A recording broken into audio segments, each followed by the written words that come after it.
asyhadu an la ilaha illallah wahdahu la syarikalah wa asyhadu anna Muhammadan abduhu wa rasuluh. Allahumma shalli ala Muhammad wa ala alihi wa sahbihi ajmain amma ba'du. Wa fillah, alhamdulillah pertemuan yang ke-9 ini kita bisa bersua lagi. Sudah pada lihat hasil PTS-nya? Sudah. Ya. Jadi nilai minimal yang dinyatakan lulus, ya, nilai minimalnya adalah 80. Ada berapa teman tak lihat masih di bawah itu.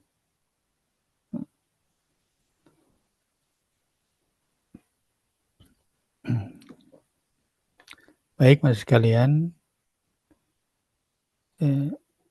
kita absensi dulu. Lestari Puji.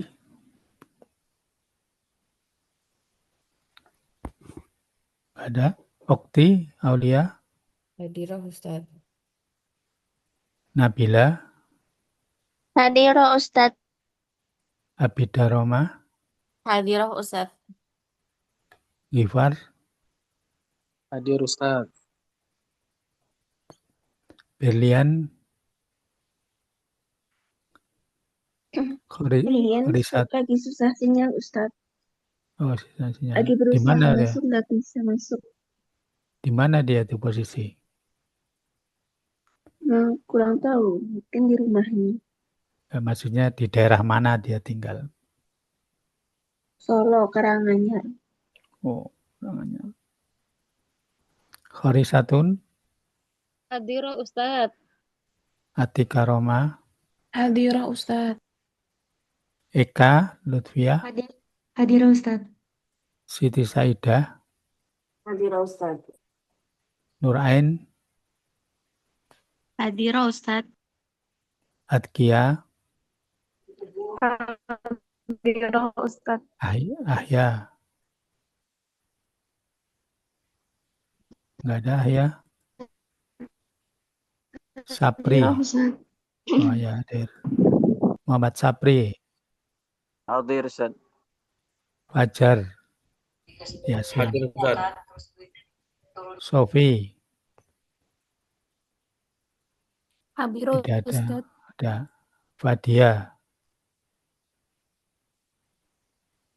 Fadia nggak ada ya. Ini sudah keluar ya. Anasma. Hadir Ustaz. Siti Teguh Utami. Hadirah. Najwa. Lubita. Hadirah Ustaz. Nurul Farah. Hadirah Ustaz. Didik Supatmadi. Tidak ada. Imran. Hadir Ustaz. Hadir. Umu Abdurrahman. Hadirah. Sarah. Hadirah. Baik. Berarti yang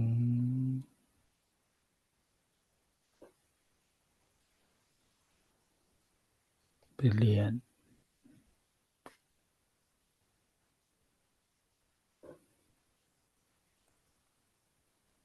Baik, ada yang ditanyakan terkait dengan PTS?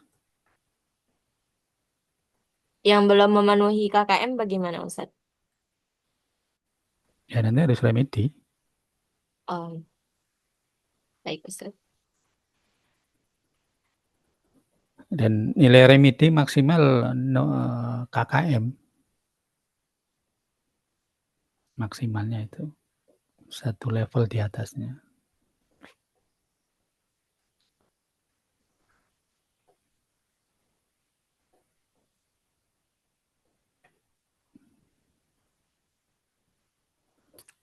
Baik, Mas sekalian, kalau tidak ada pertanyaan, coba kalian buka buku yang karangan Ali Anwar yang sudah saya share. Buka halaman 22 dan 23.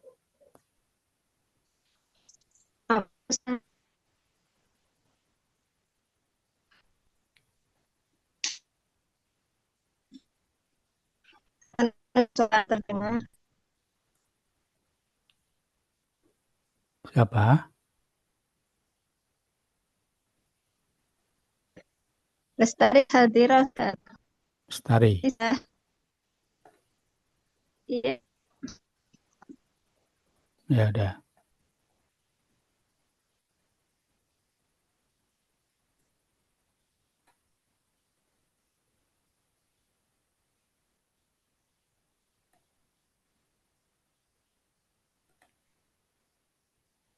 Afwan Ustaz, bukunya belum ada ya di grup Ustaz.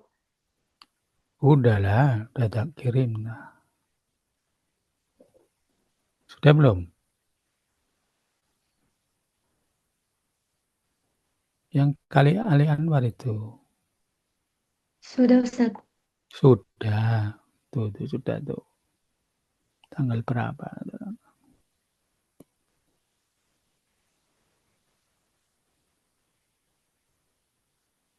Itu saya share tanggal 31 Agustus 2025. Sudah lihat itu di share screen? Sudah, Ustaz. Nah, jadi maksud sekalian, pada sisa waktu setengah semester ini, ya, kita akan langsung menggunakan bagaimana menggunakan statistika ini pada penelitian. Makanya sebagai pemanasannya, saya kasih soal nomor 7. Ya. Soal nomor 7 itu sudah penerapan statistika dalam penelitian itu. Ya. Di mana dalam soal tersebut, ya, kita disuruh menggunakan ukuran gejala pusat untuk menjawab pertanyaan yang ada pada rumusan masalahnya. Makanya dalam soal tersebut yang kita tanyakan adalah apa kata kuncinya. Nah, kata kunci dari soal tersebut. Nah, kata kunci adalah pokok permasalahan yang akan kita bahas. Nah, nanti kan Anda semua bikin tugas akhir tuh. Tugas akhirnya bisa berupa skripsi, bisa berupa artikel, atau bisa berupa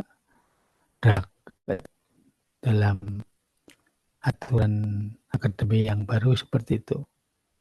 Nah, skripsi maupun artikel itu pada akhirnya hampir-hampir sama, cuman skupnya yang beda. Nah, kalau artikel nanti cukup 12 halaman. Kalau skripsi minimal kemarin 60 halaman. Nah, tinggal kalian milih yang mana antara skripsi maupun artikel. Tapi yang dilakukan hampir-hampir sama, itu melaporkan ya, suatu hasil penelitian. Nah, untuk bisa kalian meneliti, ya, pertama kalian nanti akan mendapatkan mata kuliah metodologi tentang penelitian. Cara meneliti itu bagaimana? Nah, cara meneliti. Nah, statistika ini adalah salah satu bagian yang digunakan ya, dalam penelitian. Nah, sementara kan belum mendapatkan mata kuliah metode penelitian, kan belum. Nah, sementara ini statistika ini adalah salah satu ya, alat yang digunakan nanti dalam metodologi penelitian. Nah, salah satu alat saja. Dalam metode penelitian, ya, biasanya yang digunakan itu ada 2, yaitu metode kuantitatif atau kualitatif, atau kedua-duanya, baik kuanti maupun kualitatif. Tinggal kamu milih yang mana tentang metode penelitiannya. Nah, baik metodologi penelitian kualitatif maupun kuantitatif, ya, kalian bisa menggunakan ilmu statistika ini bisa digunakan untuk memperkuat argumentasi penelitian Anda semua. Nah, terus apa yang digunakan pada penelitian kualitatif dan kuantitatif? Nah, baik kuantitatif maupun kualitatif, nanti kamu bisa menggunakan statistika pendidikan, dalam hal ini adalah ukuran gejala pusat. Nanti kamu akan mendapatkan data dalam penelitian, hasil observasi, kemudian kamu komentari data tersebut dengan pendekatan ukuran gejala pusat. Apa itu ukuran gejala pusat? Nah, ukuran gejala pusat, ya, di dalamnya kita itu ngebahas tentang mean, median, modus, ya, varian, simpangan baku. Loh, Ustaz, kok mean, median, modus, varian, simpangan baku bisa digunakan dalam penelitian? Padahal ini cuma angka-angka doang. Terus gimana cara menggunakannya? Nah, cara memanfaatkannya gitu. Nah, pada contoh PTS kemarin nomor 7 ya. Coba kita lihat soalnya ya.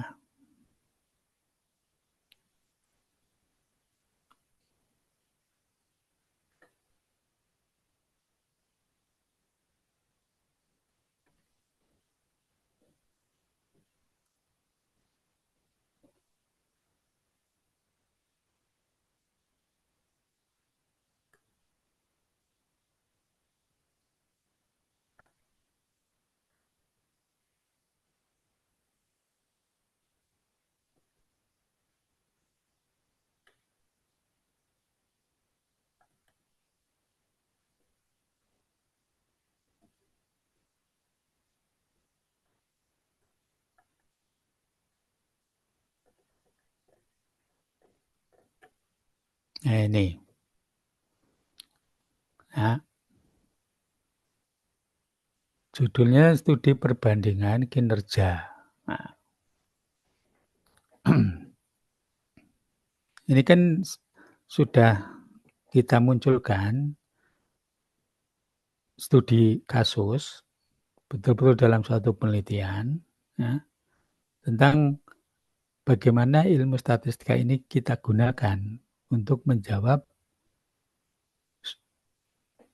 ya, studi tersebut, penelitian tersebut. Nah, coba kita lihat, ya, judul tersebut. Sudah kebaca ya? Nah, Puji Lestari, coba hadir, Puji Lestari.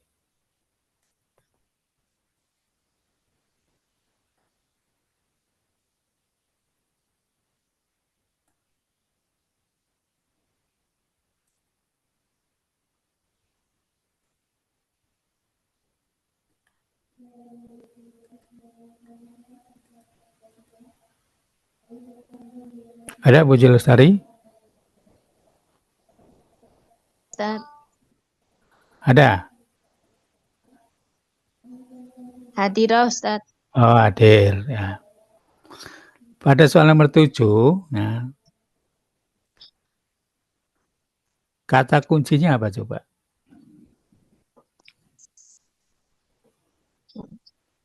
Kinerja guru. Nah, betul ya. Jadi kata kunci itu pokok yang akan kita teliti. Nah, itulah kata kuncinya. Nah, pokok-pokok yang akan kita teliti, kemudian untuk bisa meneliti, maka kita akan mencari teorinya. Ini betul sekali. Pada judul ini, ya, kata pokoknya yang akan kita teliti kan cuma satu, yaitu tentang kinerja guru.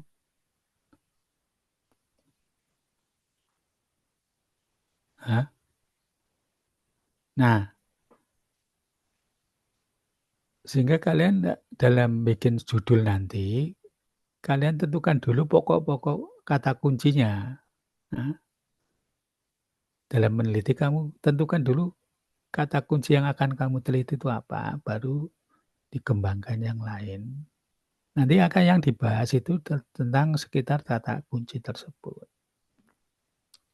Pada judul ini betul sekali, Cilestari, kata kunci adalah kinerja guru. Nah, berarti kalian harus mencari teori-teori tentang kinerja guru dari berbagai sumber.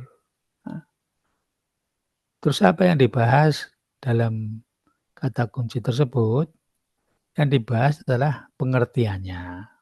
Apa itu kinerja guru? Jadi dibahas tentang pengertian. Jadi setiap kata kunci ya, yang dibahas adalah adalah words, yaitu pengertiannya. Yang pokok ya. Pengertiannya apa menurut para ahli? Kemudian pada kalimat terakhir atau alinea terakhir bab itu, subbab itu, kamu tulis pendapat kamu. Pendapat penulis, pendapat peneliti.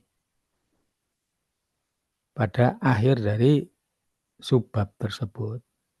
Pada akhir pembahasan. Misalnya, kita membahas kinerja guru. Berarti kan kamu cari tulisan-tulisan orang tentang kinerja guru. Apa itu pengertiannya? Menurut si A ini, menurut si B ini, menurut si C ini. Nah, setelah kamu memuat tulisan-tulisan orang, pada akhir alinea, kamu tulis pendapatmu itu apa. Dari seluruh pendapat tersebut, menurut kamu itu apa? Nah, yang menurut kamu ini yang akan kamu jadikan sebagai modal untuk untuk nanti berargumen untuk menjawab tatkala ditanya pengujinya. Nah, jadi yang dibahas adalah apa dari kata kunci itu pengertiannya. Menyampaikan pendapat orang lain, kemudian ditutup dengan pendapat Anda sendiri.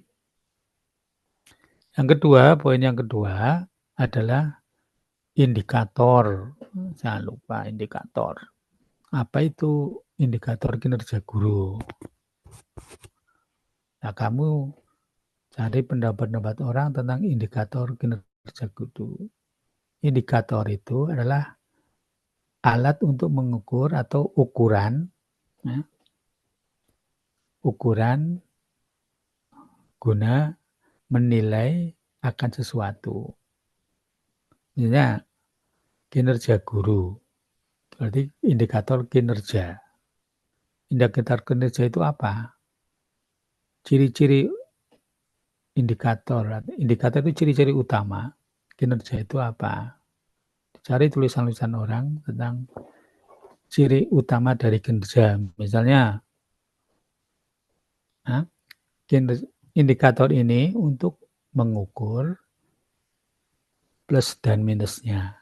Untuk mengukur baik ataupun tidak baiknya seseorang ditinjau dari kinerjanya. Misalnya kinerja guru adalah datang tepat waktu, misalnya. Ini kan ukuran untuk menilai guru ini dia kinerjanya bagus atau tidak bagus. Adalah datang tepat waktu. Jadi ciri dari kinerja guru salah satunya adalah datang tepat waktu. Contohnya itu. Nanti kamu ambil dari pendapat-pendapat para ahli tentang indikator dari kinerja. Ya. Jadi Mas sekalian, dalam setiap Catatan diingat bahwa dalam setiap kata kunci yang dibahas adalah pengertian, ya minimal pengertian sama indikator. Tuh. Baik, paham ya? Jadi poinnya minimal 2 itu. Pengertian dan indikator. Kemudian pada soal nomor 2. Soal nomor 2. Coba Abidaroma. Soal nomor 2.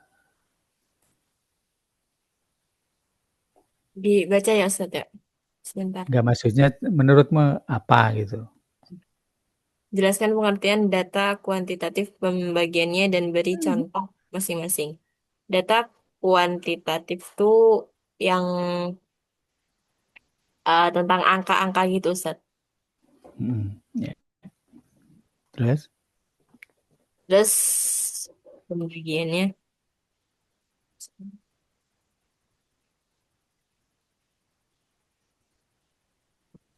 Nah, boleh izin buka PDF dari Ustaz dulu gak Ustaz?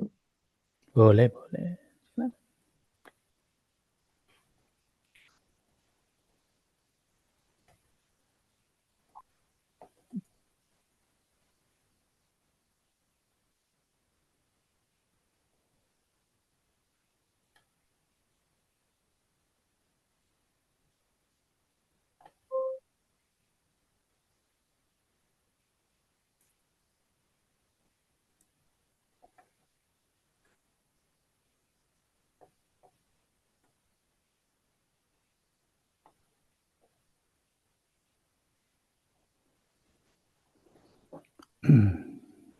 Data kuantitatif terbagi menjadi 2, ada data diskret dan data kontinu, Ustaz. Ya. Kemudian Nah, untuk data diskret, penjelasannya diskrit. contohnya ada jumlah kloropas, trombosit, jumlah sel, dan jumlah anak. Kemudian untuk data kontinu, ada contohnya seperti berat badan, jarak kota, dan luas tanah. Ya, ya. Nah, ya, betul. Baik, sudah betul jawabannya. Kemudian kembali ke soal nomor 7. Ya. Soal yang nomor 7 itu. Coba Bifar. Ada Bifar?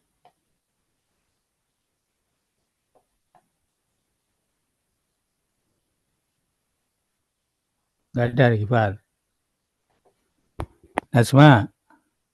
Nasma Fauzan.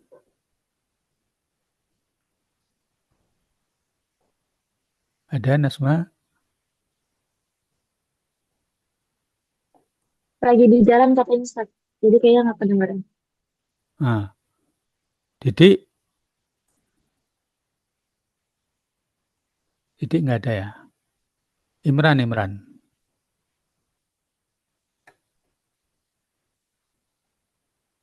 Ada Imran? Nggak ada. Umu Abdurrahman.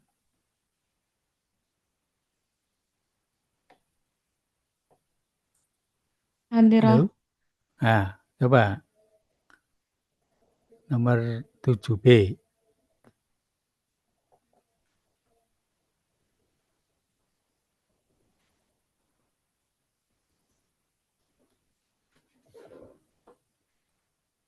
Yang B Ustaz. Ya.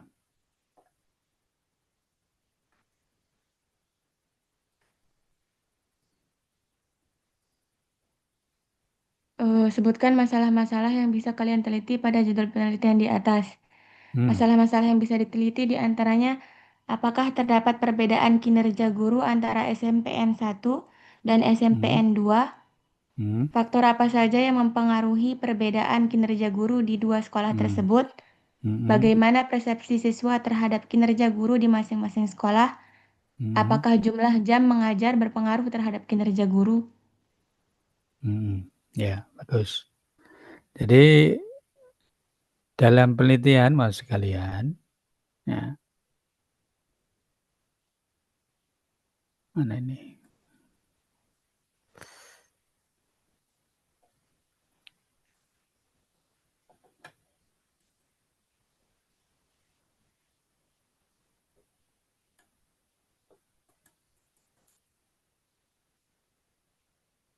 Mana soalnya tadi?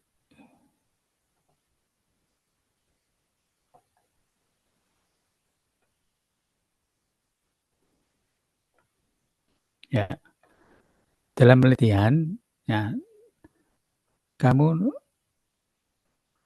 harus bisa ngangkat kira-kira masalah-masalah apa yang akan bisa diteliti. Nah, makanya namanya identifikasi masalah.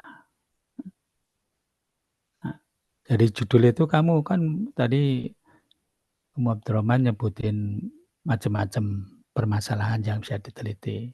Nah, dari itu namanya identifikasi masalah dari suatu judul. Jadi kalian nanti belajar mengidentifikasi kira-kira masalah-masalah apa yang mungkin bisa diteliti dengan judul ini. Nanti kan banyak pilihan. Nah, setelah itu langkah berikutnya adalah kamu nentuin mana dari masalah-masalah yang diungkapkan tadi yang akan kamu teliti. Kamu fokus kepada titik apa gitu. Ya. Pada titik apa yang akan kamu teliti. Nah, pada judul ini maka masalah-masalah pokoknya itu apa yang disebutkan tadi, yaitu bagaimana kinerja guru masing-masing sekolah. Kan itu sesuai dengan judul ini bagaimana. Pokok intinya di situ bagaimana. Kalau bagaimana berarti kan kita selanjutnya akan bertanya faktor-faktor apa yang menyebabkan masing-masing kinerja pada sekolah tersebut. Nah, masing-masing guru tentang kinerjanya. Faktor-faktor apa ya yang menyebabkan. Nah, itu nanti kamu bahas dalam tulisan kamu itu, dalam artikelmu, dalam penelitianmu. Ya. Tuh. Jadi ungkapkan dulu permasalahan yang mungkin muncul, kemudian dari permasalahan yang banyak itu kamu saring mana inti yang aku teliti. Nah, yang akan teliti itulah yang akan kamu bahas selanjutnya. Jadi tahapannya seperti itu, Mas sekalian. Jadi menentukan judul dulu. Nah, kalau judul ini nanti kaitannya dengan permasalahan yang muncul. Permasalahan muncul ini diperoleh dengan cara kamu observasi pada objek yang akan kamu teliti. Ada studi awal. Nah, kamu lakukan studi awal, kira-kira dari studi awal ini aku terjun ke lapangan, aku nemukan masalah apa gitu. Jadi tentuin masalahnya dulu. Nah, kemudian baru bikin judul. Nah, dari judul kemudian kamu fokus kepada permasalahannya apa, sebagai kata kuncinya. Setelah kata kunci berarti kamu harus cari teori-teorinya tentang kata kunci itu, apa pengertiannya dan indikatornya. Nah, Mas sekalian, pada judul ini ya, kita sudah arahkan soal nomor C ini. Tentang perbandingan kinerja guru. Gejala pusat apa yang bisa digunakan untuk menjawab ini? Nah, ya, tentang kinerja guru. Nah, jadi mas sekalian, tadi kita sudah nyebutin indikator ya. Indikator adalah alat untuk menilai tentang perihal kata kunci tersebut. Alat untuk menilai kata kunci tersebut. Itu namanya indikator.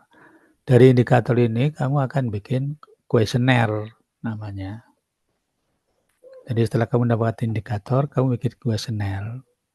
Nah, kuesioner ini ya, atau angket yang akan kamu berikan kepada masing-masing guru pada tiap-tiap sekolah.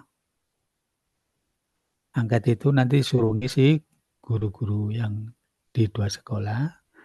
Angket itu isinya tentang penilaian kinerja guru. Nah, nanti masing-masing guru menilai dirinya sendiri dari pertanyaan-pertanyaan yang ada di angket. Paham? Setelah masing-masing guru ngisi, ya paling gampang kan sekarang pakai Google Form ya. Tinggal di WA dikirim, nanti masing-masing guru mengisi. Nah, hasil isian itu kamu kumpulkan. Kalian kumpulkan. Nah, dari kumpulan itu kan nanti kalian bisa menilai masing-masing guru. Betul nggak? Kan guru kan ngejawab. Berarti kan kita bisa menilai. Nah, ada pedoman cara menilainya. Misalnya si guru A nilainya 6, guru B nilainya 3 misalnya. Nanti dalam metode penelitian kamu diajari tentang cara menilainya.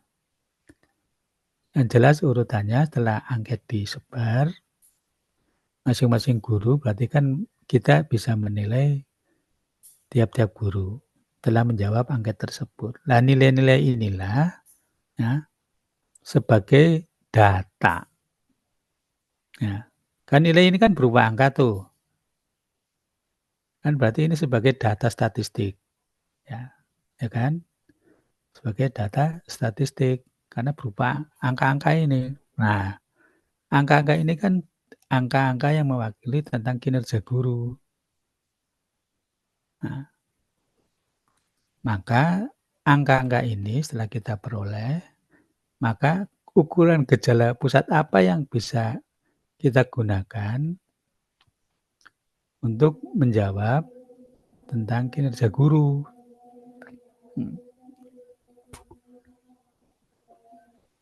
Dari angka-angka tersebut kan kita bisa mencari min, median, modus. Nah, berupa angka-angka, ya kan? Bisa mencari varian, bisa mencari simpangan baku. Nah, apabila pertanyaannya tadi, ya, masalah yang kita angkat adalah bagaimana kinerja guru, nah, masing-masing sekolah, kata bagaimana dijawabnya adalah dengan min, itu dengan cara rata-ratanya. Jadi jawaban nomor 3 adalah ukuran gejala pusat apa yang digunakan adalah min yang digunakan. Karena min ini adalah nilai rata-rata dari kinerja guru masing-masing sekolah. Kan misalnya guru sekolah A 10 orang misalnya, masing-masing punya nilai. Guru sekolah B 10 orang, masing-masing punya nilai. Ya untuk menilai apakah ini nilainya sampai seberapa, maka kan kita jumlahkan dan kita ambil rata-rata. Nah, jadi yang kita pakai adalah min dalam soal ini. Nah, ya demikian salah satu penggunaan nanti statistika pada penelitian seperti ini contohnya. Nah, tinggal nanti Anda mau bikin tugas akhirnya mau dengan metode kualitatif atau kuantitatif. Nah, nanti kalau nyampe pada mata kuliah tersebut baru Anda bisa, oh ternyata ini loh yang dijelaskan Ustadz dulu semester 3, ini loh penggunaannya di sini posisinya. Ya, karena ini adalah kalian belum nyampe metode penelitian, maka ini saya kenalkan dari awal supaya nanti tatkala kalian mendapatkan mata kuliah statistik metode penelitian, kamu udah nyambung nih dengan mata kuliah statistika ini. Sudah, masih kalian ada pertanyaan? Baik, kalau nggak ada kita lanjutkan.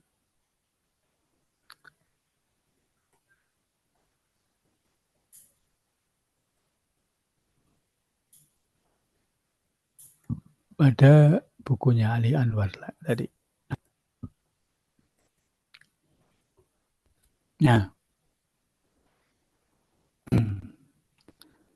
jadi masih kalian sudah kita jelaskan pada materi yang pertama, ya, bahwa statistika itu dibagi dua, yaitu statistika apa? Zahro. Ada Zahro? Ada Ustaz. Nah, pembagian statistika dilihat dari jenis datanya. Pada materi 1 itu ada.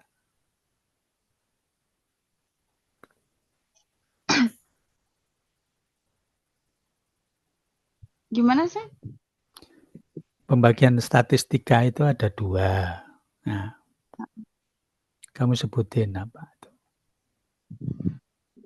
Pembagiannya Pada materi 1 dulu itu.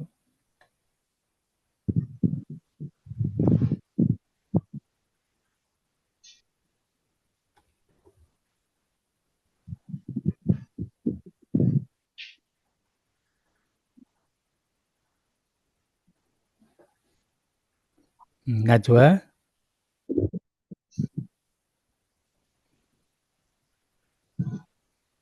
Ada Najwa?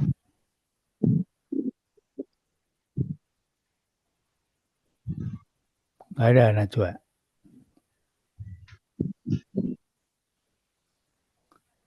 Siti, Teguh, Utami.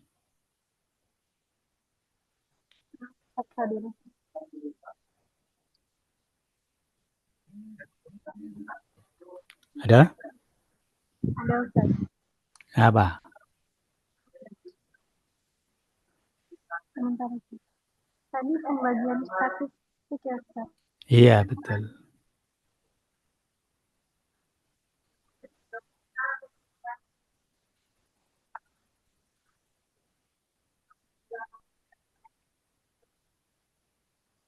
Pembagian statistik.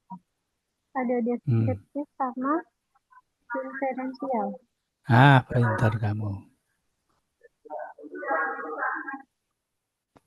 Ya. Jadi statistika itu ada 2, deskriptif dan inferensia. Betul.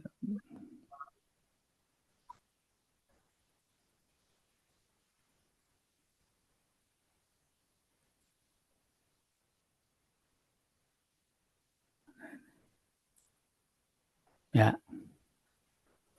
Pada statistika deskriptif itu bicara tentang apa?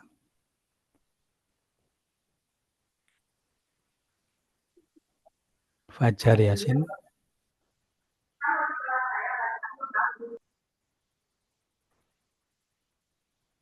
Apa? Ada Fajar Yasin?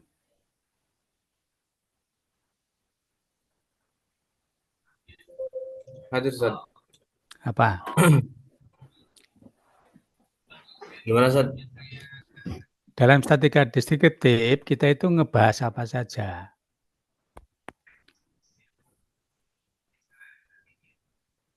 Lupa lagi Ustaz. Nah, lupa. Saprino, Apa? M. Zeno. Sapri M. Zeno, Muhammad Sapri M. Zeno. Nah, Ustaz. Apa? Lupa Ustaz. Lupa. Ahya. Nah, Ustaz. Apa? Mempelajari cara pengumpulan dan penyajian data sehingga mudah dipahami.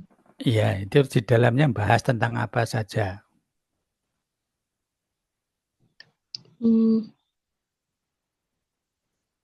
Distribusi frekuensi, angka indeks, deret waktu atau data berkala, dan korelasi dan regresi sederhana.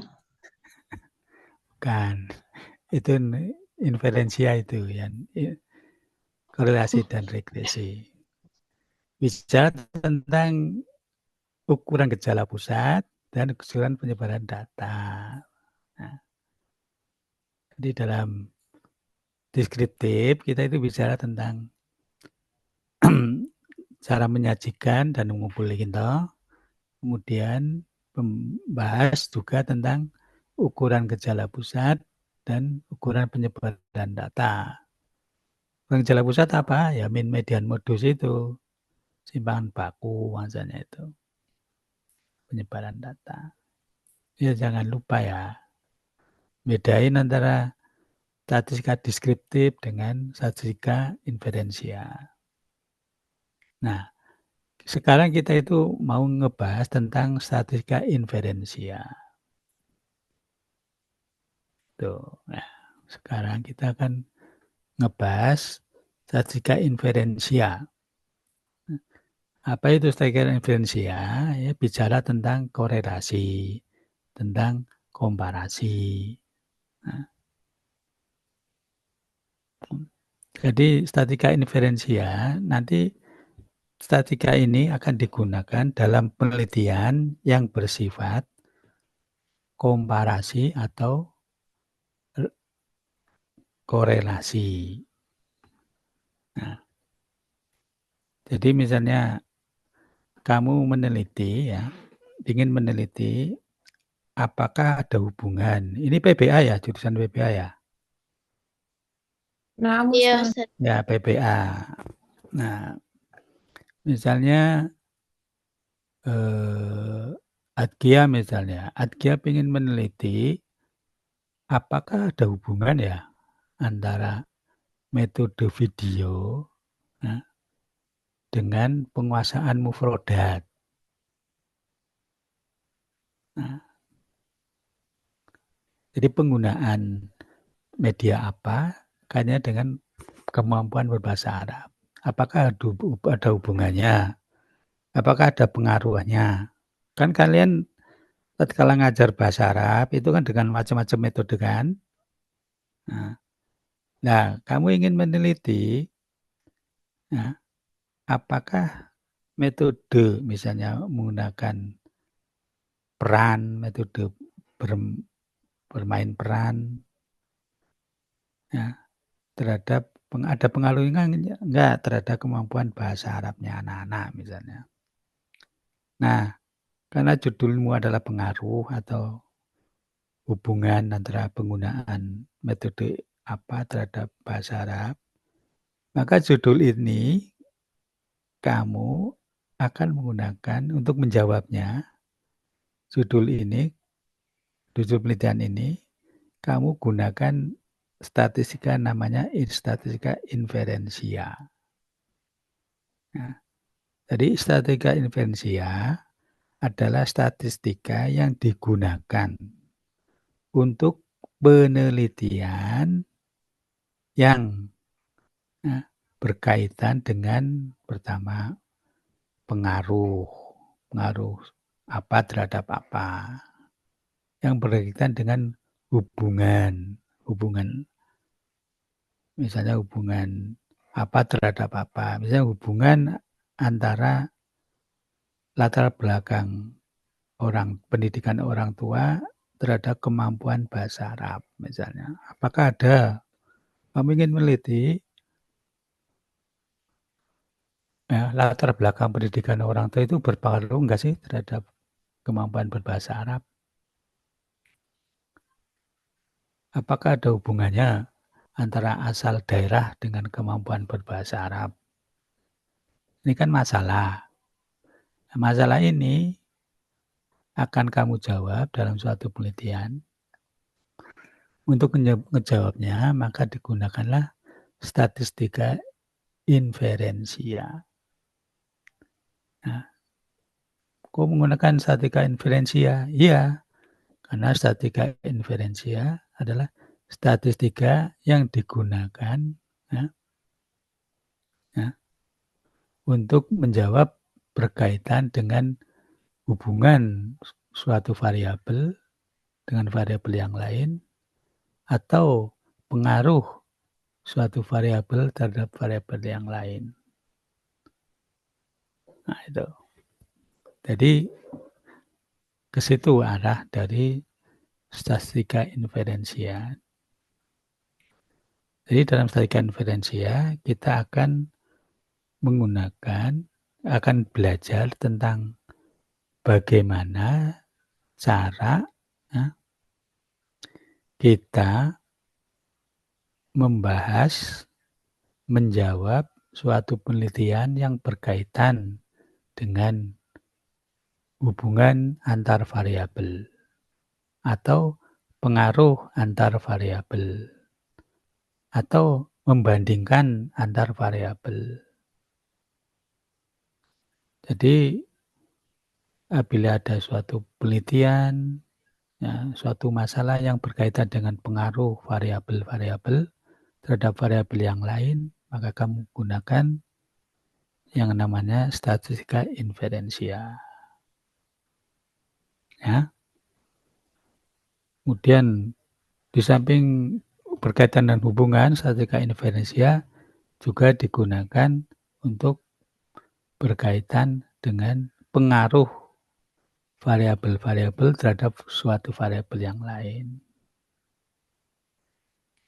2. Yang ketiga, statistika inferensia juga digunakan untuk membandingkan antara variabel satu dengan variabel yang lain. Nah, membandingkan variabel satu terhadap variabelnya dibandingkan. Nah,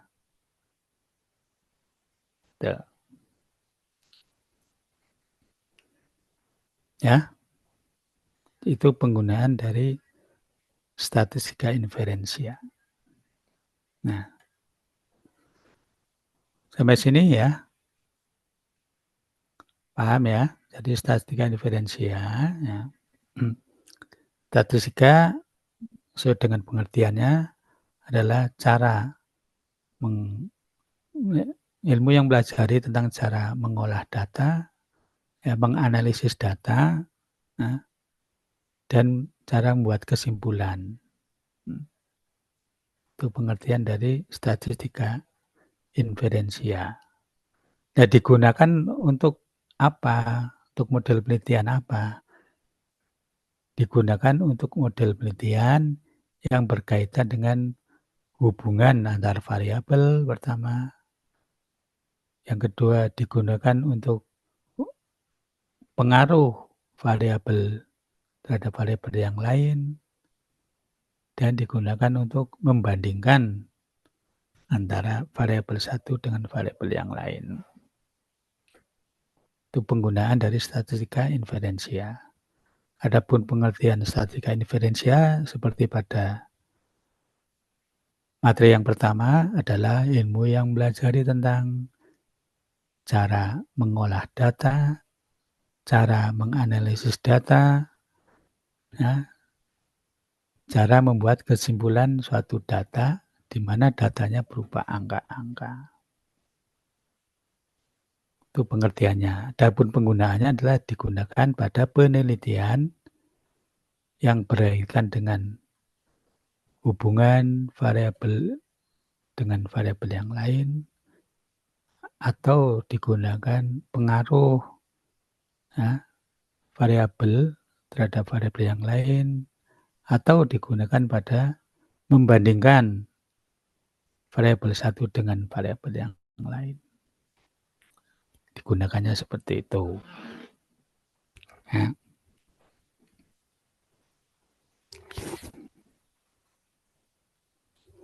Nah, maksud kalian, dalam statika inferensia, itu sudah paham ya, statika inferensia pengertiannya apa? Itu cara mengolah data, menganalisis data, dan buat kesimpulan. Kemudian statika inferensia digunakan untuk apa? Untuk penelitian yang berkaitan dengan hubungan antar variabel atau pengaruh antar variabel atau membandingkan antar variabel. Tergantung judul penelitianmu apa yang akan kamu teliti. Tapi inti dari statika inferensia adalah cara mengolah data, cara menganalisis data, dan membuat kesimpulan data yang berupa angka-angka. Nah, jadi baik penelitian hubungan antara variabel, pengaruh antar variabel, membandingkan antar variabel, itu di dalamnya adalah bicara tentang cara menganalisis, membuat kesimpulan dari data-data berupa angka.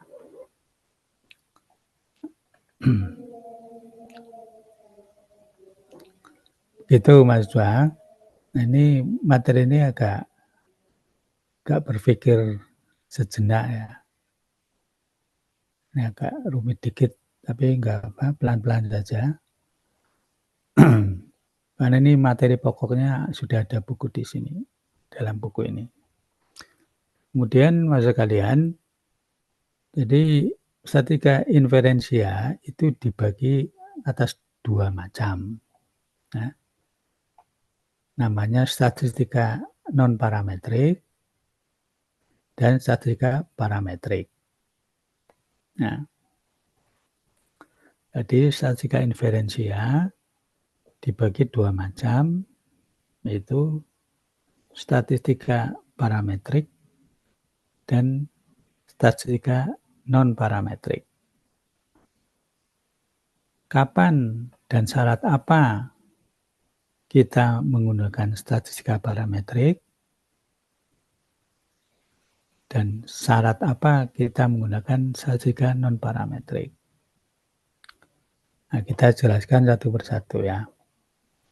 Jadi maksud kalian, tatkala kalian meneliti, ya, kemudian sudah mendapatkan data berupa angka-angka tadi, nah, langkah berikutnya adalah kalian ya, menggunakan statistika inferensia yang parametrik atau non-parametrik, nanti tergantung dari syarat-syarat data yang sudah masuk itu memenuhi enggak. Nah, jadi data yang masuk itu kan tadi berupa angka-angka, ya kan?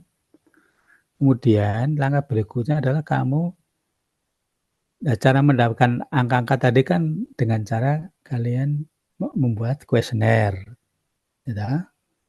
Kuesioner dibagikan kepada objek yang kamu teliti, kemudian objek itu menjawab berupa angka-angka.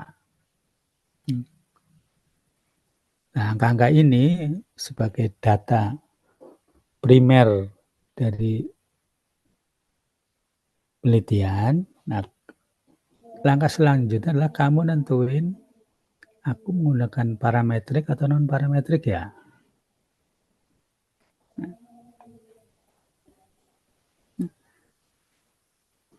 Kalau yang statistika deskriptif tetap bisa digunakan pada berbagai macam jenis penelitian. Tapi penelitian yang kuantitatif, yang menggunakan metode kuantitatif, maka kalian mau tidak mau ketemu dengan statistika inferensia.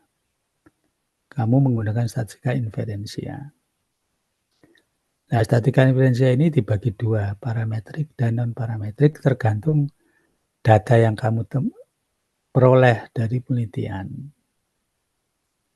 Nah, Kapan menggunakan non-parametrik dan kapan menggunakan parametrik, kita jelaskan di sini pertemuan kali ini. Nah, kamu lihat di screen, di monitor, sudah lihat ya? Kamu lihat bagian itu. Prosedur menentukan teknik analisis apakah parametrik atau non-parametrik. Nah, setelah data terkumpul, ya, yang kamu jadi bahan pertimbangan pertama, ya, kamu lihat data tersebut. Apa yang dilihat itu tipe data. Tipe data ini, nah, tipe data kan ada 4 tuh. Nominal, ordinal, interval, atau rasio. Nah, data nominal, nah, itu data yang seperti apa? Siti Saida.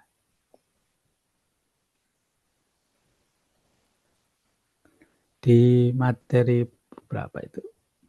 Kedua Pak ya? Bagaimana Ustaz? Data nominal itu data yang kayak apa? Sebentar Ustaz.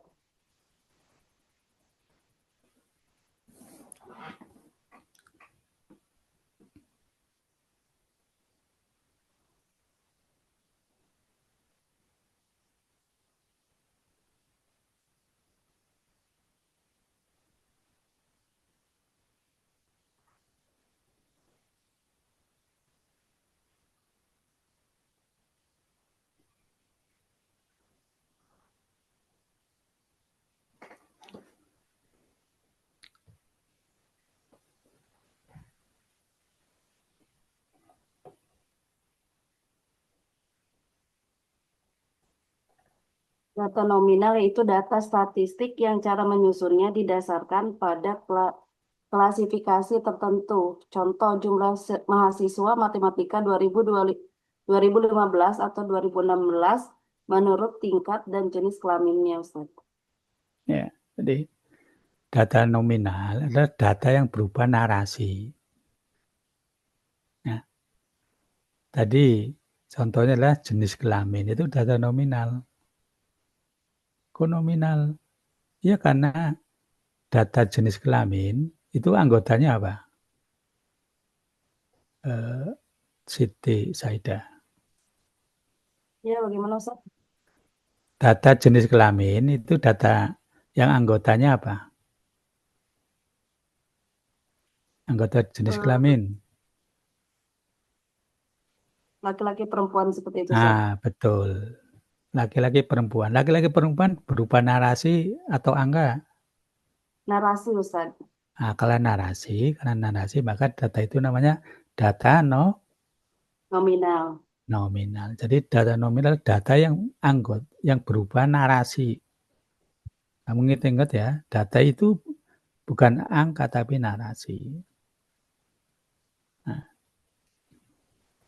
Nah, jika datanya berupa narasi, nah, maka di sini atau datanya nominal, maka kita menggunakan statistika yang non-parametrik. Contohnya, dalam penelitiannya gimana, Zat?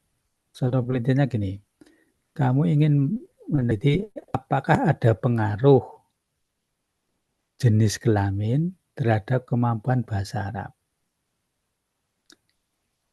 Nah, jenis kelamin terhadap prestasi bahasa Arab. Maka variabel pertamanya apa ini? Variabel yang dalam penelitian ini apa saja? Siti Saida. Pengaruh jenis kelamin terhadap prestasi belajar bahasa Arab. Maka Di data gitu, Ustaz. Hah? Di data dulu berarti siswa-siswanya gitu, Ustaz. Ya, variabel pertamanya adalah jenis kelamin. Nah, itu variabelnya. Nah, Jadi kita ingin meneliti jenis kelamin, pengaruh jenis kelamin terhadap prestasi belajar. Apakah ada pengaruh jenis kelamin terhadap prestasi belajar? Nah, berarti dalam penelitian ini kamu akan mendapatkan data tentang jenis kelamin, ya kan? Iya, Ustaz. Nah, data yang kamu dapatkan datanya berupa nominal atau bukan? Kalau jenis kelamin. Iya, Ustaz. Nah, jenis kelamin kan datanya nominal. Betul, Siti Saidah? Nah, Betul. berarti dalam penelitian ini kamu akan menggunakan parametrik atau non-parametrik? Non-parametrik. Nah, itulah pinter kamu itu. Jadi pada penelitian ini, Siti Saidah, dengan judul ini, karena aku menelitinya tentang hubungan antara atau pengaruh antara jenis kelamin dengan prestasi, berarti data saya adalah data nominal. Tahunya dari variabel itu, dari variabel pengaruh jenis kelamin. Jenis kelamin kan variabel, kemudian datanya dari jenis kelamin ini adalah non-parametrik. Bentar ya, saya mau ke belakang dulu, di break.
Baik, Mas sekalian.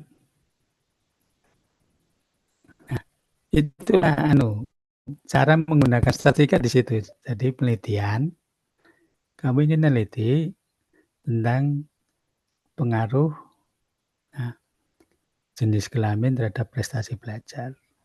Nah, ini kok judul penelitiannya pengaruh. Nah, kalau pengaruh, ingat, pengaruh berarti ini adalah ciri dari penelitian dengan metode kuantitatif. Nah, tapi kuantitatif ini adalah yang inferensia, bukan deskriptif. Kemudian karena ada kata pengaruhnya. Nah,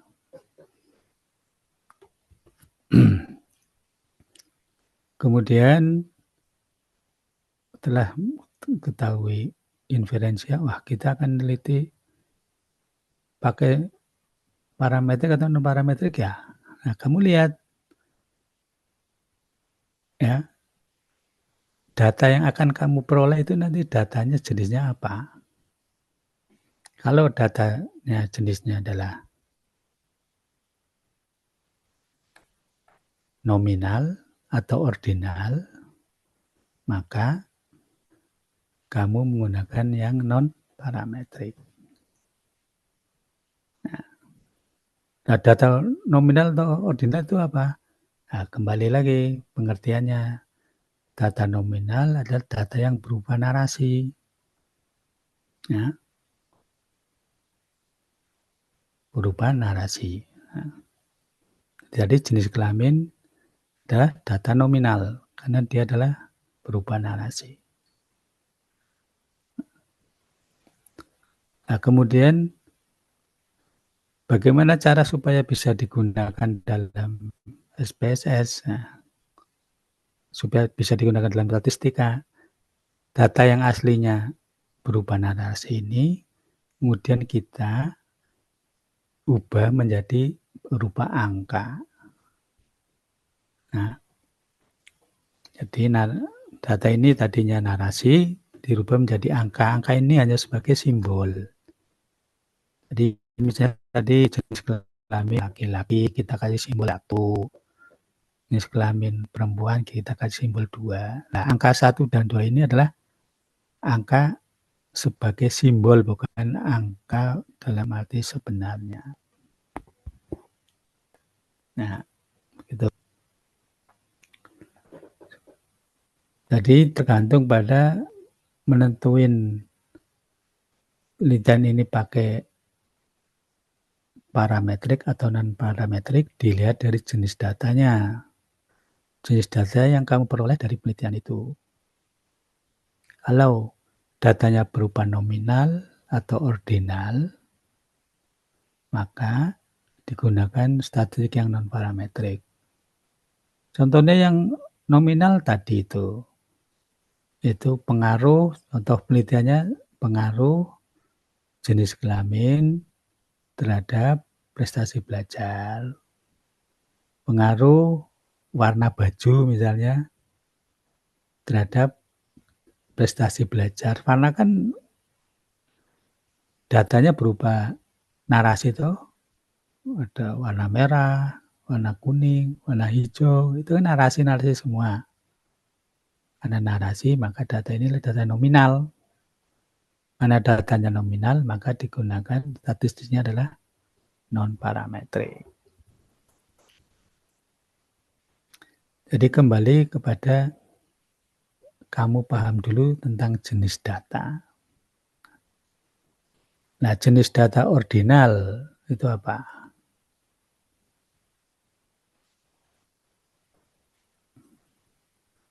Okti, coba.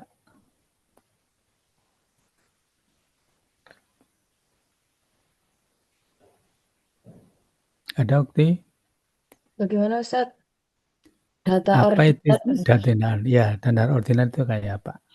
Dengan kasih contoh. Data ordinal itu data statistik yang cara menyusun angkanya didasarkan pada urutan atau ranking. Ya, Contohnya, jadi betul.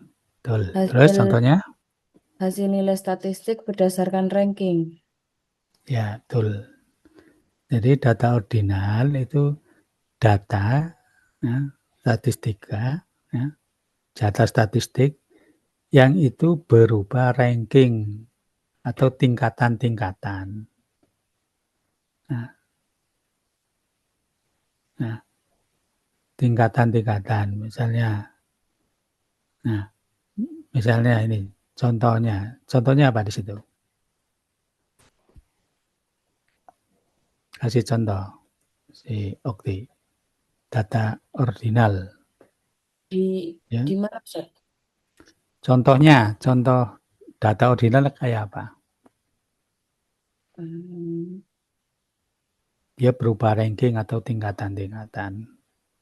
Sebentar Ustaz.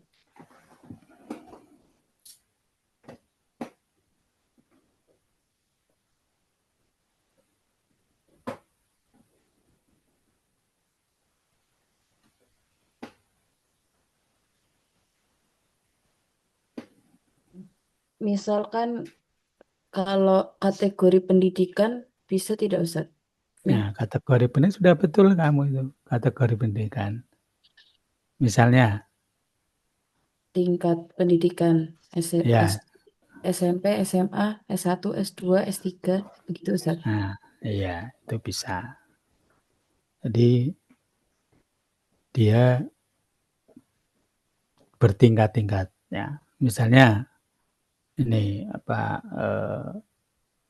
pengaruh ya dalam penelitiannya pengaruh ya, tingkat pendidikan orang tua misalnya ya, dengan prestasi belajar bahasa Arab. Nah,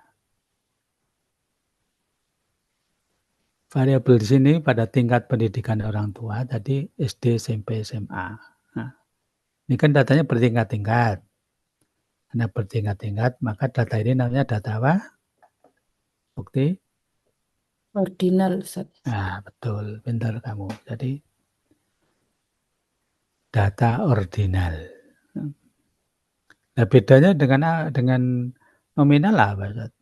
Kalau nominal itu kan cuma narasi biasa tanpa tingkat-tingkat. Kalau ordinal narasi juga dia tingkat-tingkat. Jadi kamu kuncinya data ordinal itu data yang bertingkat-tingkat. Nah, ya betul. Jadi jika penelitianmu tadi pengaruh ya,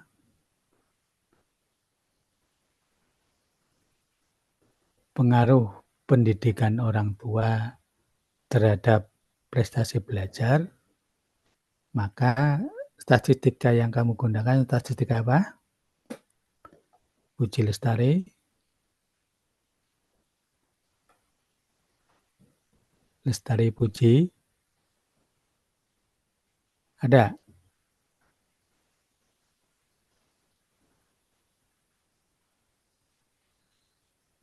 Nggak ada. Nabila. Salsabila. Nah, Ustaz. Apa yang kamu gunakan statistika? Parametrik, non-parametrik? Pengaruh Sebentar. pendidikan orang tua.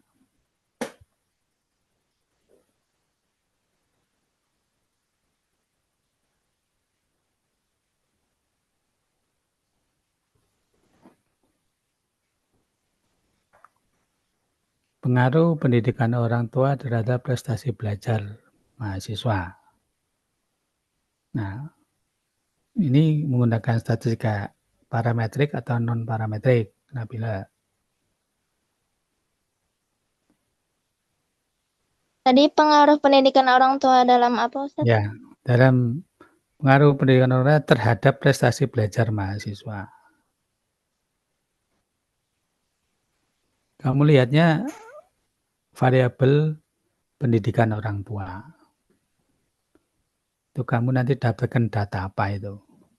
Sehingga kamu bisa buat kesimpulan menggunakan parametrik atau non-parametrik. Non-parametrik, Ustaz. Ya, betul. Non-parametrik. Pinter. Mengapa kamu milih non-parametrik?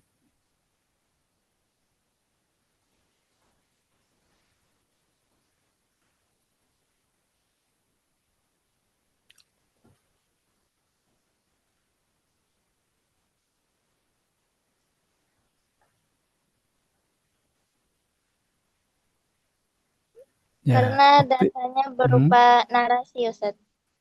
Ya, betul Okti?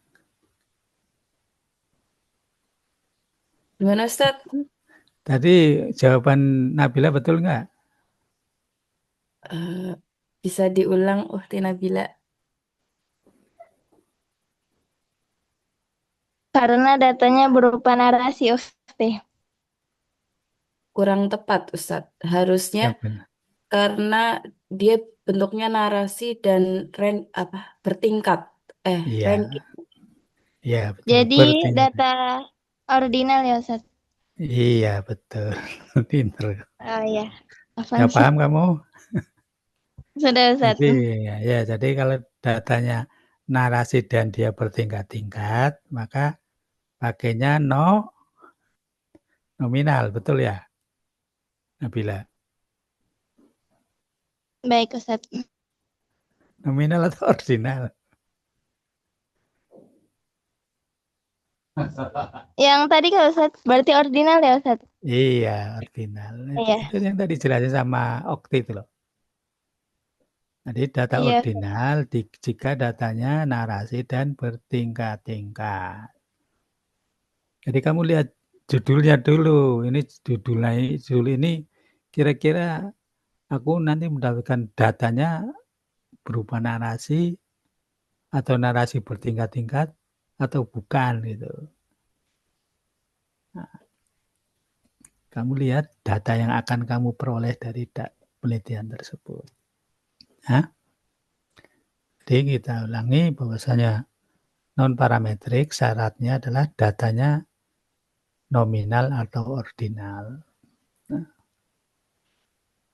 jika datanya tidak nominal atau ordinal, jika bukan nominal atau ordinal, maka ada kemungkinan pakai menggunakan parametrik. Mengapa kita menggunakan ada kemungkinan, narasi ada kemungkinan? Karena syarat untuk parametrik itu banyak. Yang pertama datanya adalah bukan nominal atau ordinal. Kalau bukan nominal atau ordinal, maka data tersebut kemungkinan berupa apa? Horizon. Ada horizon?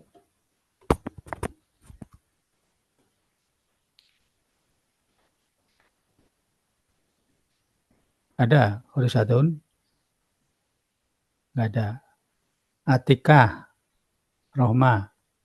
Ustaz, datanya berupa interval atau rasio. Nah, pintar kamu. Jadi kalau bukan nominal atau ordinal, maka datanya kemungkinan adalah interval rasio. Jadi apabila kamu temukan dalam penelitian kamu datanya adalah interval atau rasio, maka itu sudah memenuhi satu persyaratan dari penggunaan statistika parametrik. Ya. Ini syaratnya banyak parametrik.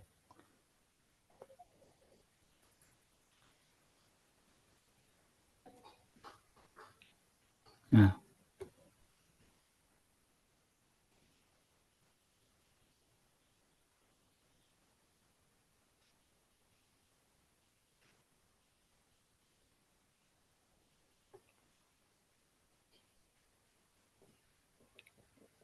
Ya. Eka Lutfia, ada Eka Lutfia? Halo? Ada Ustaz. Apa data interval itu?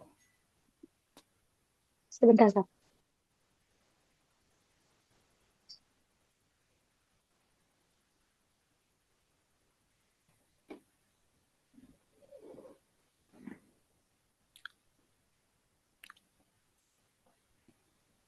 Data interval jenis data yang bikin data kuantitatif. Terus? Dia memiliki satuan, terus dapat dilakukan operasi matematika. Contohnya seperti kayak suhu dalam derajat Celcius, tahun kalender, jarak dalam meter, atau waktu dalam jam. Ya. Nah, jadi data interval, maksud sekalian, nah, datanya adalah berupa angka. Nah, datanya berupa angka. Kemudian data tersebut tidak ada nilai nolnya. Anggota dari data tersebut tidak ada nilai nolnya. Ya, tadi yang disebutkan contohnya tadi. Nah, ukuran tinggi badan. Ukuran tinggi badan kan tidak ada nilai nolnya kan. Dia berupa angka. Nah, judul penelitiannya bagaimana Ustaz? Ya, salah satunya adalah apakah ada pengaruh tinggi badan terhadap prestasi belajar bahasa Arab. Judul contoh ini, maka kita menggunakan parametrik atau non-parametrik. Tadi siapa?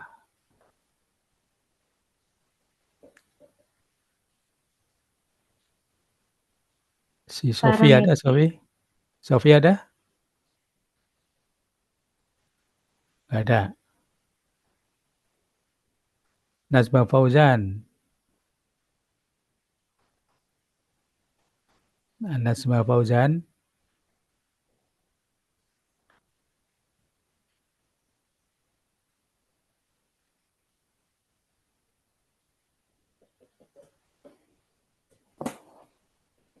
Nggak ada Nazma Fauzan. Siti Teguh. Ustaz. Kamu menggunakan parametrik non-parametrik. Judul penelitian, pengaruh tinggi badan mahasiswa terhadap prestasi belajar. Kamu lihat variabel tinggi badan. Itu parametrik non-parametrik. Non-parametrik, Ustaz. Non-parametrik?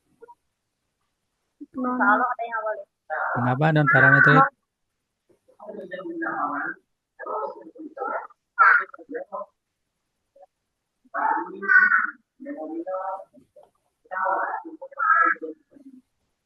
Karena datanya berupa angka. Ya, kalau berupa angka itu justru parametrik, bukan non-parametrik. Ya. Jadi, kalau berupa angka, tinggal angkanya, ini agak ada nilai nolnya enggak, ada kemungkinan anggotanya nol enggak. Kalau kemungkinan anggotanya ada nol, ya, maka dia ordinal. Datanya berupa data ordinal. Tapi jika kemungkinan tidak ada nilai nolnya, anggota dari data tersebut, maka data tersebut namanya data interval. Ya, bedain antara interval dan ordinal, interval dan rasio, itu bedanya sedikit, yaitu cuma satu bedanya. Dia punya nilai nol enggak? Artinya dalam anggota data tersebut ada nilai nolnya enggak? Ada kemungkinan nilai nolnya enggak? Itu. Atau negatif juga bisa. Nah, kalau negatif kan berarti ada nilai nol. Nah, kalau ada nilai nolnya, ya. Berarti yang ada nilai nolnya itu dia bisa parametrik. Iya, karena dia datanya adalah data interval atau rasio. Data interval rasio adalah data yang berupa angka. Nah, baik, kalau yang tidak ada nilai nolnya, maka dia namanya data interval, dan jika ada nilai nolnya, maka datanya adalah rasio. Data statistika parametrik, syaratnya itu ada 4. Di antaranya adalah datanya harus interval atau rasio. Itu baru syarat pertama. Syaratnya ada 4. Nah, apabila ada salah satu syarat yang tidak terpenuhi, maka statistika yang kamu gunakan adalah non-parametrik. Ya, ada 4 syarat yang digunakan ketika kita memakai parametrik. Syaratnya ada 4. Salah satunya adalah jenis data. Itu jenis datanya interval atau rasio. Kemudian syarat kedua, datanya harus berdistribusi normal. Nah, bagaimana menguji data berdistribusi normal? Nah, nanti pakai SPSS itu. Syarat yang ketiga, datanya lebih besar dari 30. Nah, syarat yang keempat, datanya harus homogen. Nah, bagaimana mengetahui data itu homogen atau tidak? Nanti kita pelajari dengan menggunakan SPSS. Ya. Ustaz Jadi Afan tadi yang 4 syarat ini syarat apa, Ustaz? apa? Yang 4 syarat ini syarat dari Yang apa, satu, Ustaz? kamu di screen ini ada nih. Syarat pertama adalah jenis data. Ada di screen-nya itu? Kelihatan? Ada, Ustaz. Nah, pertama adalah jenis datanya. Jenis datanya harus interval atau rasio. Syarat pertamanya. Syarat pertama, statistika parametrik. Syarat yang kedua adalah datanya harus berdistribusi normal. Nah, untuk mengetahui berdistribusi normal atau tidak, nanti kita menggunakan SPSS. Syarat yang kedua, ya. Syarat kedua adalah berdistribusi normal datanya. Syarat yang ketiga, jumlah datanya harus lebih besar dari 30. Jadi kalau kamu meneliti, ya, kamu kalau memakai parametrik, syaratnya data yang kamu kumpulkan lebih dari 30. Nah, misalnya kamu meneliti tentang pengaruh, ya, kemampuan menghafal Al-Quran dengan kemampuan berbicara bahasa Arab. Nah, kamu meneliti seperti itu, supaya kamu parametrik, maka datanya harus berdistribusi normal. Datanya harus interval atau rasio. Kemudian jumlah datanya harus lebih besar atau sama dengan 30. Berarti kamu meneliti santri atau siswa harus lebih minimal 30 anak. Nah, karena jumlah datanya minimal adalah 30 sebagai syarat parametrik. Dan syarat yang keempat adalah datanya homogen. Nah, untuk mengetahui homogen atau tidak, nanti kita pelajari pada pertemuan-pertemuan berikutnya. Ya. Jadi sebagai closing kesimpulan pertemuan hari ini, Mas sekalian, syarat dari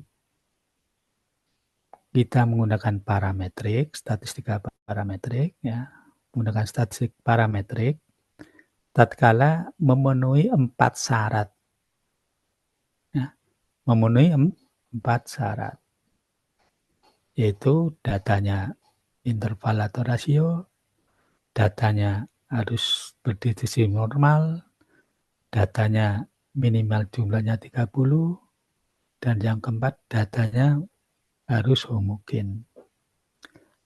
Apabila ada salah satu syarat yang tidak terpenuhi, misalnya datanya sudah interval rasio, tetapi datanya tidak normal, nah, karena tidak terpenuhi normalnya, maka kembali kamu menggunakan data non-parametrik.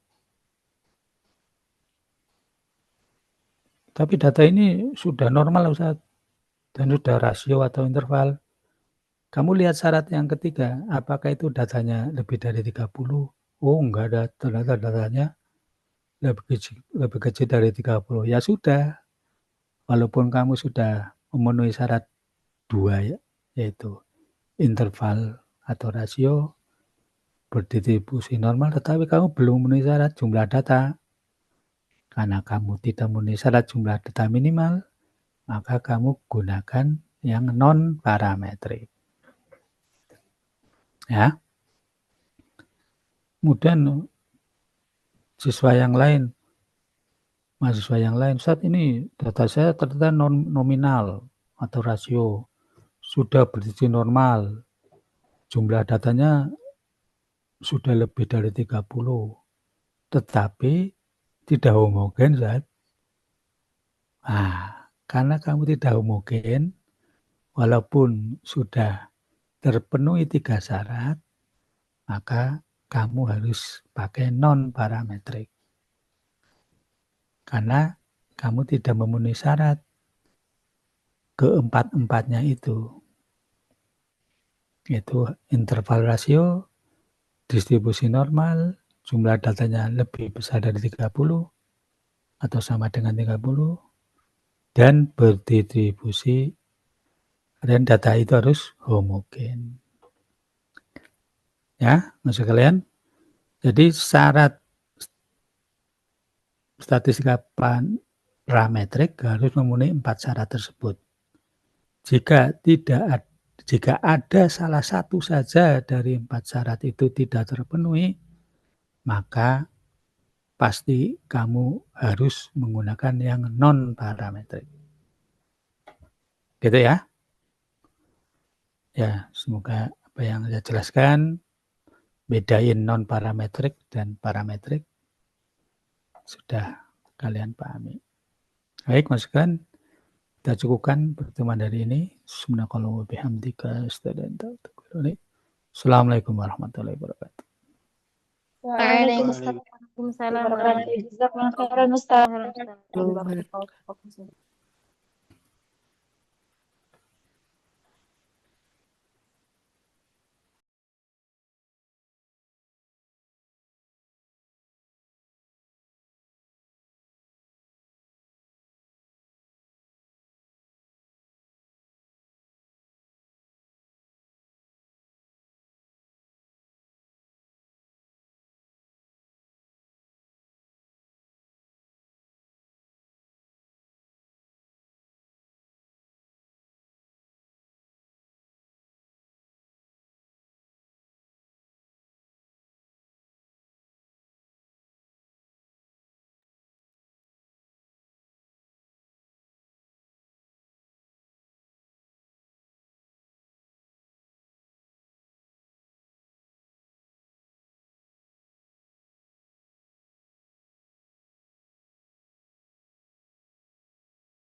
بسم الله الرحمن الرحيم. السلام عليكم ورحمة الله تعالى وبركاته. Waalaikumsalam warahmatullahi wabarakatuh. Waalaikumsalam warahmatullahi wabarakatuh. إن الحمد لله نحمده ونستعينه ونستغفره ونعوذ بالله من شرور أنفسنا ومن سيئات أعمالنا من يهده الله فلا مضل